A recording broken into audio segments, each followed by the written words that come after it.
Olá, eu sou o Francisco Pinto Balsemão. Este é o podcast Deixar o Mundo Melhor.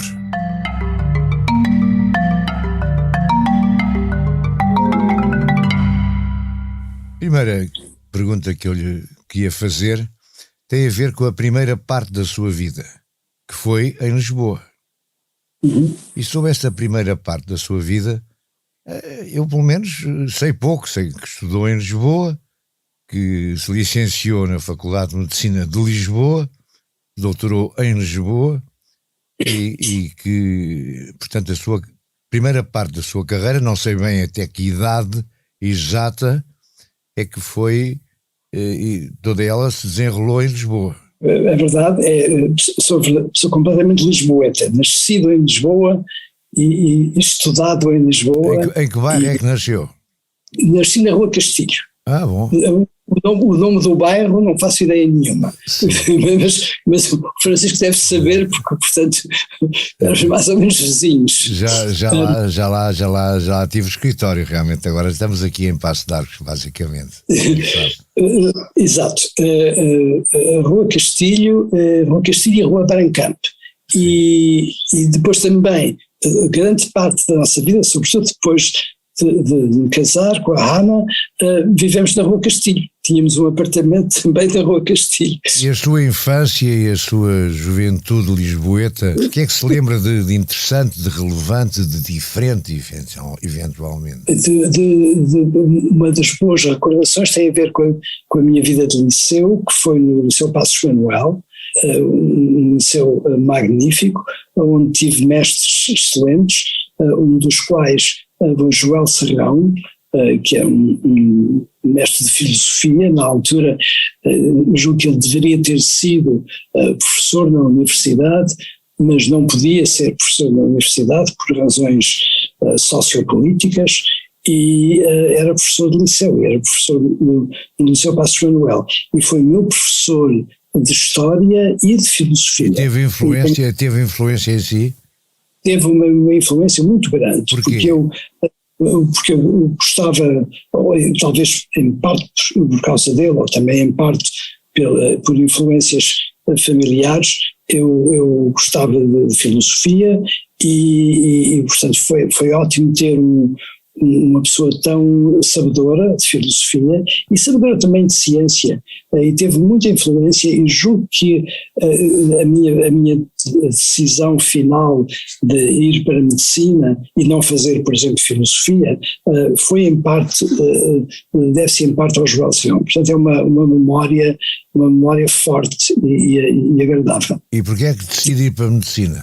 Porque aquilo que eu queria fazer, de facto, era compreender aquilo que no fundo acabei por fazer, que é estudar a mente humana, estudar o comportamento, e eu pensava que o meu caminho deveria ter sido ou através da filosofia ou através da literatura, ou mesmo do cinema, porque estava interessado em modos de explorar aquilo que é o espírito humano.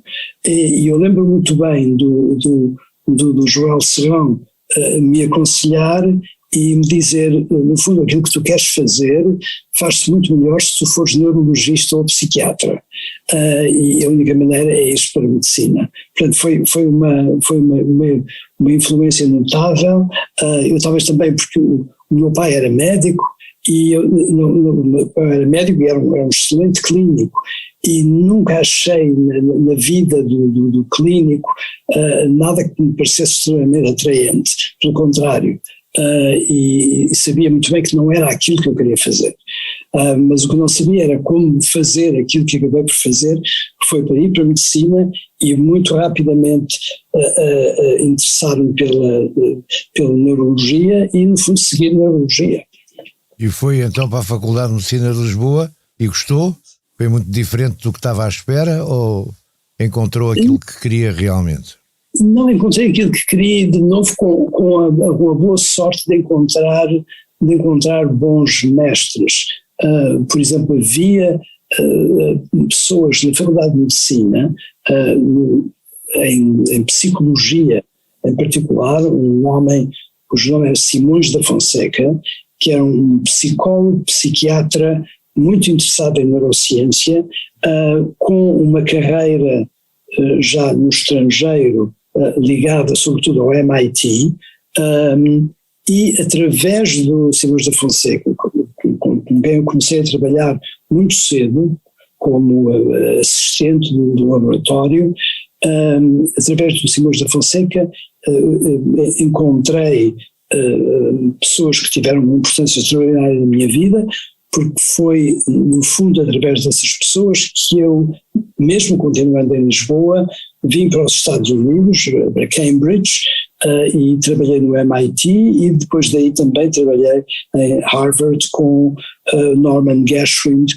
que é verdadeiramente o meu mestre do ponto de vista da neurologia. E foi bom aluno aqui em medicina? Fui bom aluno, sempre achei que era um aluno mediano. Eu lembro-me que tinha um colega de curso muito próximo e amigo, que era o João Lobantunes, e o João Lobantunes, nós estávamos constantemente a fazer comparações, e o João Lobantunes era o máximo de perfeição em tudo que diz respeito a exames. Era uma pessoa que tinha sempre que ter coisas como 19 e 20 nos exames. E eu, nos meus exames, aquilo que tinha normalmente era coisas entre, Francisco deve-se lembrar destas classificações, entre os 15 e os 17. Sim. Mas não era de todo aquilo que o João era sempre, que era perfeição completa, porque no fundo não era só aquilo que estava a acontecer numa determinada disciplina que me interessava. Interessavam-me também muitas outras coisas que estavam à volta. Por exemplo? Por exemplo, coisas que tinham a ver com literatura e com cinema. E tinha preocupações que tinham a ver com escrever críticas sobre cinema, encontrar pessoas que pensavam de forma como eu pensava que pensava.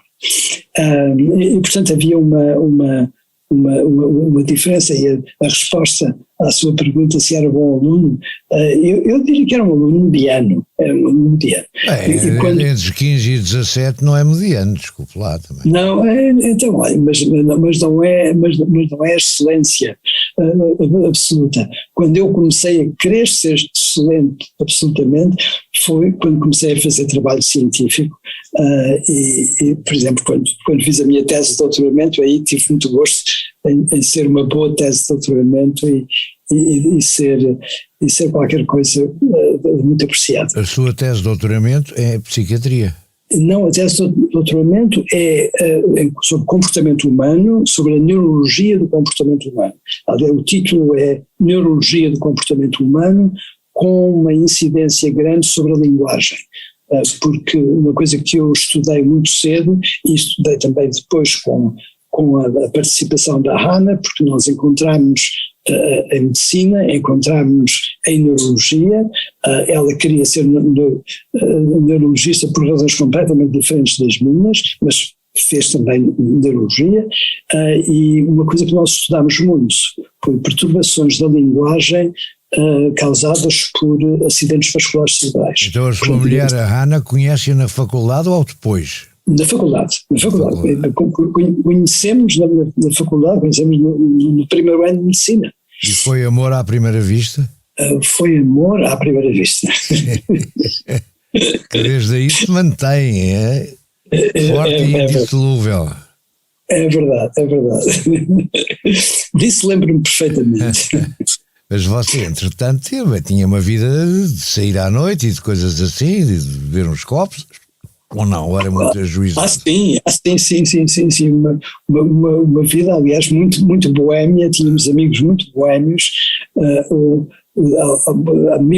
alguns dos amigos mais próximos, de que me recordo sempre com muito gosto, era o João Cotileiro e a mulher, e fazíamos imensas festas com o João e a mulher, e visitas ao estúdio dele, e isso prolongava-se durante o verão também no Algarve. Portanto, era uma vida boa. Mas é uma coisa que eu quero sublinhar, é que era uma vida boa em Lisboa, uma vida boa em Portugal, mas ao mesmo tempo com constantes saídas para Inglaterra e para os Estados Unidos, particularmente para Boston. Por exemplo, a Hannah trabalhou, um dos grandes interesses dela era a neurologia das migraines, a neurologia da enxaqueca. E ela trabalhou na migraine, na Princess Margaret Migraine Clinic em Londres, e também começou muito cedo depois a interessar-se sobre as imagens cerebrais. À altura, os métodos que estavam disponíveis eram muito limitados, mas entretanto houve progressos notáveis, aquilo que o Francisco conhece hoje em dia como a tomografia computerizada do cérebro, e depois mais tarde a ressonância magnética, e foi disso que ela se tornou especialista e continua hoje a ser uma grande especialista da forma como se podem analisar imagens do cérebro. Já lá, portanto, tem uma carreira científica, digamos, diferente e separada da sua. Separada, mas com ligações. Por exemplo, mesmo hoje, nas últimas 2 décadas, nós estamos na Universidade de Southern California, USC, e temos 2 entidades distintas mas ligadas. Eu dirijo o Brain and Creativity Institute, o Instituto de Criatividade do Cérebro, e ela dirige o centro de Dornsife Imaging Center, portanto é um centro de neuroimagiologia cerebral. Portanto são separados, mas são extremamente ligados. Mas cruzam-se, é? Cruzam-se constantemente. Portanto, aí é curioso que a nossa relação humana e a nossa relação profissional foi sempre distinta, mas ligada, e com aportes que beneficiam o outro. Portanto, há algumas coisas que eu faço que dão benefício àquilo que ela faz quando analisa as suas imagens cerebrais, mas há coisas que eu faço que seriam impossíveis de fazer sem a sabedoria e a crítica, o espírito crítico que ela tem em relação a imagens do cérebro. Portanto, e discutem muito? E discutimos muito. Estão sempre de acordo ou não? Não, discordamos desde o pequeno almoço até ao fim do dia, mas é um discordar que não é desagradável, é um discordar que sai mais luz, digamos. E quem é que ganha normalmente? Quem é que diz, tens razão? Talvez seja ela. é muito mais sensata do que eu. Porque realmente, por exemplo, o Prémio Pessoa, que eu tive a honra e o prazer de fazer parte do júri, foi dado aos 2, não é? Exato. Isso é curioso. E depois vocês resolvem partir para fora, porquê?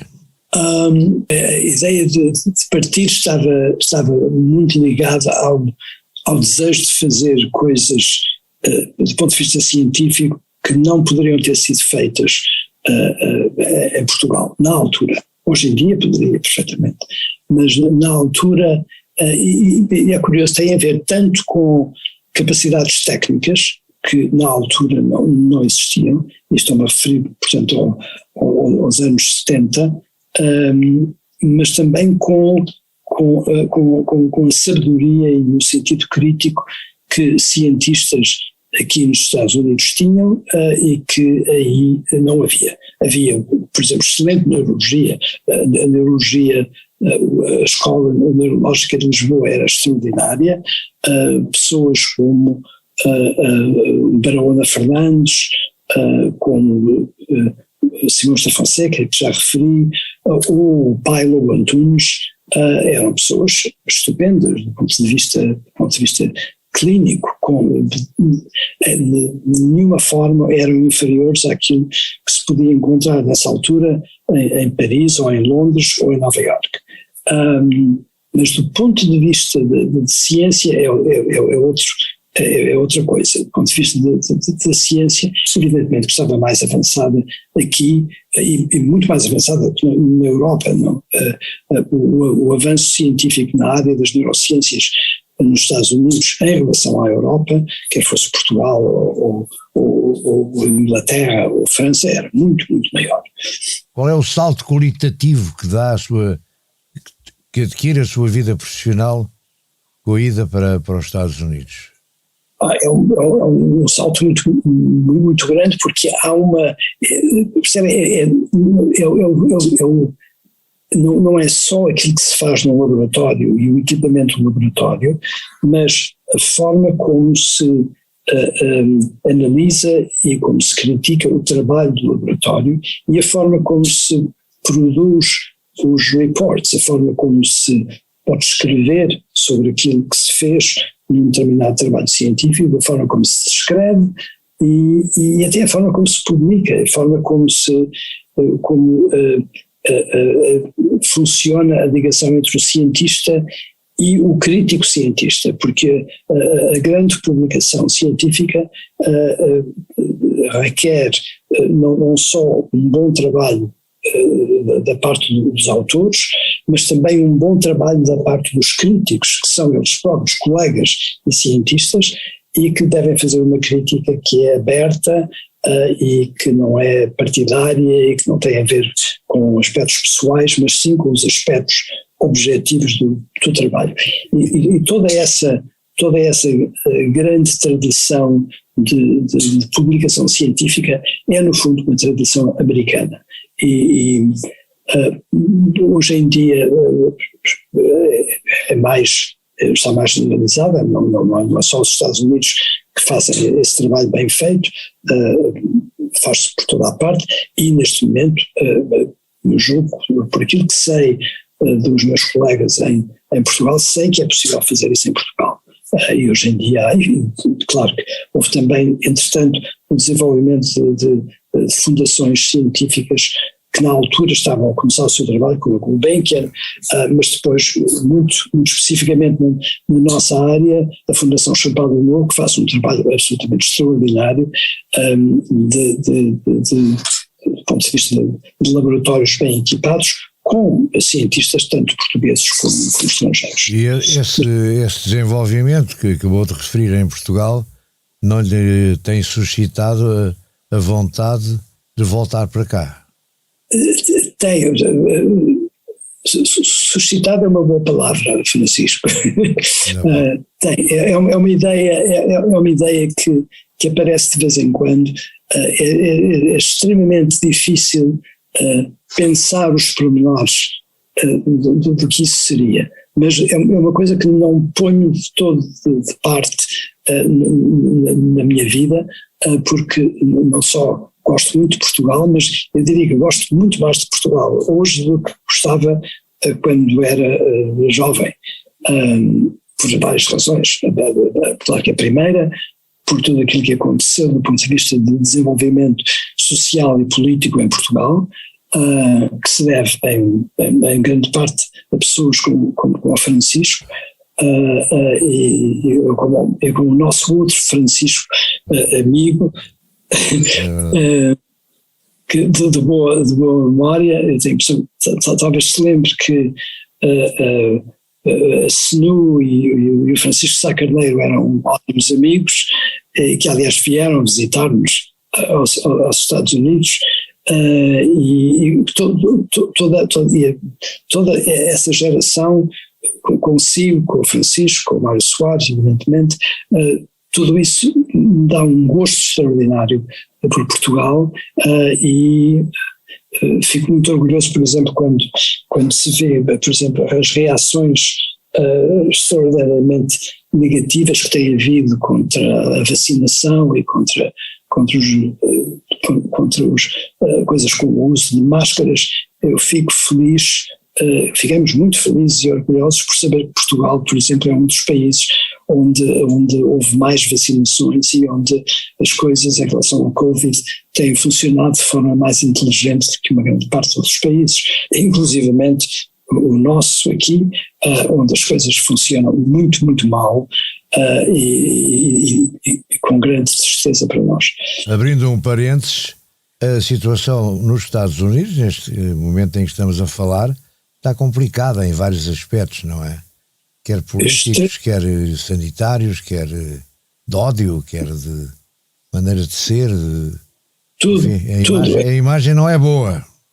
A imagem é má, claro que julgo que em parte a imagem um pouco por todo o mundo não é boa e aí eu faria uma distinção entre aspectos sociopolíticos que são estritamente americanos e onde há problemas de facto gravíssimos, mesmo num sítio como a Califórnia, onde normalmente as coisas funcionam melhor, as coisas não estão de todo a funcionar bem, mas depois há problemas que são problemas socioculturais que neste momento estão extremamente distribuídos pelo mundo inteiro e é fácil dizer que o Covid é responsável, mas não é. O Covid é responsável por uma parte dos problemas, com certeza, mas a grande responsabilidade, quanto a mim, é dos social media, porque nós temos neste momento a continuar a avançar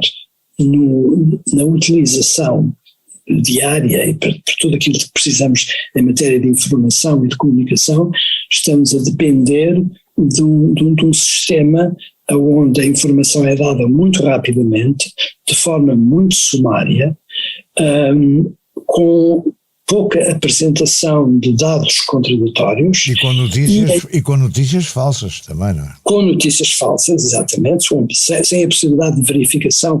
Por exemplo, aquilo que se faz na boa imprensa, como o Expresso, quando se escreve qualquer coisa, é ter a possibilidade de verificar que se trata de factos, não é uma invenção ou um comentário feito casualmente.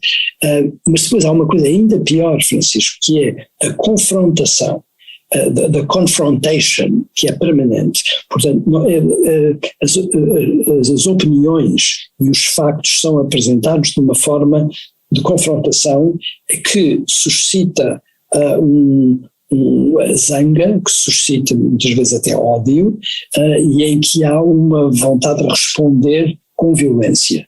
E a violência, quando a violência é só verbal, ainda se pode aceitar durante um tempo, mas agora já não é só verbal, é verbal e já está a ser uma violência física, e essa violência verbal atraz e propõe a violência física, de modo que esse para mim é o grande problema, e esse não é só problema americano, é um problema do mundo inteiro. Claro que nós contribuímos para ele, sendo os inventores do sistema, mas é um problema que está no mundo inteiro. E claro que o Covid, com a tremenda perspectiva de doença e morte e as limitações que são criadas pelas respostas sanitárias, que são evidentemente necessárias, tudo isso agravou a situação.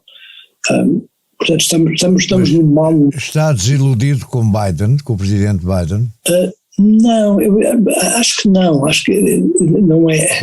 A pessoa deve estar desiludida com a forma como as coisas estão a funcionar politicamente. O Biden parece uma excelente pessoa, é uma pessoa honesta e com boas ideias, que são, aliás, extremamente simples. As coisas que ele tem proposto fazer são coisas simples e óbvias. A forma como se pode funcionar com um Congresso em que praticamente metade do Congresso diz que não a tudo, pouco importa a ideia que se ponha à frente, mas a resposta é sempre não. Quando há, por exemplo, cenas como recentemente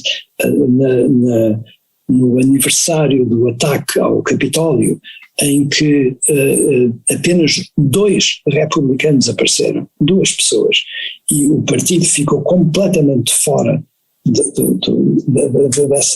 dessa comemoração e dessa observação, claro que é impossível que as coisas funcionem bem.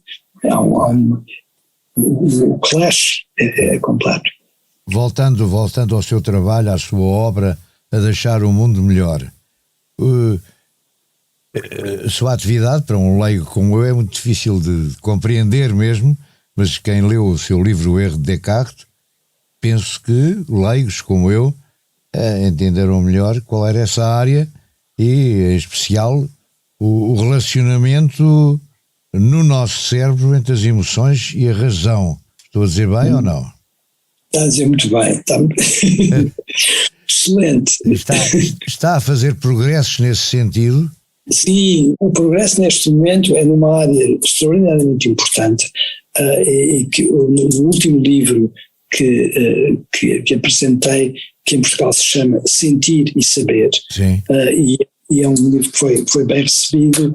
Neste momento está já com 15 traduções num período muito curto, o que é muito pouco comparado com o Erro de Descartes, que tenho a impressão, no outro dia disseram-me, tem 38 ou 40 traduções. Isso é um recorde. Não sei se é um recorde, mas é agradável saber. E os meus editores todos dizem, ficam muito contentes porque todos os dias se vende algum Erro de Descartes em algum sítio do mundo. As pessoas gostam muito. Mas o Erro de Descartes é um, como o Francisco disse muito bem, foi o princípio de mostrar como a razão não vem unicamente do raciocínio claro e puro, mas é também muito influenciada pelos afetos, muito influenciada pelas emoções e pelos sentimentos que seguem essas emoções. Naquilo que eu estou a fazer neste momento, e em que uma boa parte do nosso instituto está empenhada, é estudar a fisiologia da consciência. E a consciência é uma coisa que é ainda mais importante do que aquilo que aparece com o Erro de Descartes. A consciência é aquilo que me permite, a mim e a si, sabermos que a nossa mente, os nossos pensamentos, o nosso raciocínio, ou até as nossas próprias emoções, fazem parte do nosso corpo, fazem parte do nosso organismo vivo e, portanto, estão ligadas àquilo que é a nossa pessoa, ao nosso eu, ao nosso self. E isto é uma coisa que, se uma pessoa se põe a pensar sobre este problema, é um problema importante. Como é que isto é possível? Como é que é possível que a minha mente seja constantemente e automaticamente, espontaneamente, referida ao meu corpo? Como é que se faz essa ligação? E como é que é possível que uma estrutura física como o cérebro consiga criar experiências mentais, consiga criar fenómenos mentais? Esse é que é o problema central da consciência. E é um problema muito antigo, é um problema que tem sido tratado desde a filosofia grega, e sempre a conclusão é sempre a mesma. Não é possível compreender, não é possível perceber como é que isto funciona.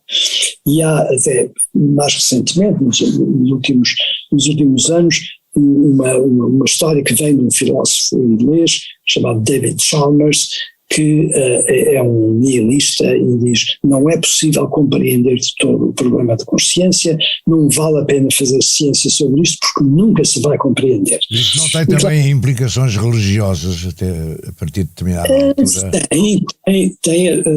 Tem implicações religiosas, mas aquilo que eu lhe queria dizer é que quando alguém me diz que há um problema científico que não se pode resolver, é aquilo que mais me agrada, porque é exatamente aquilo que eu quero resolver.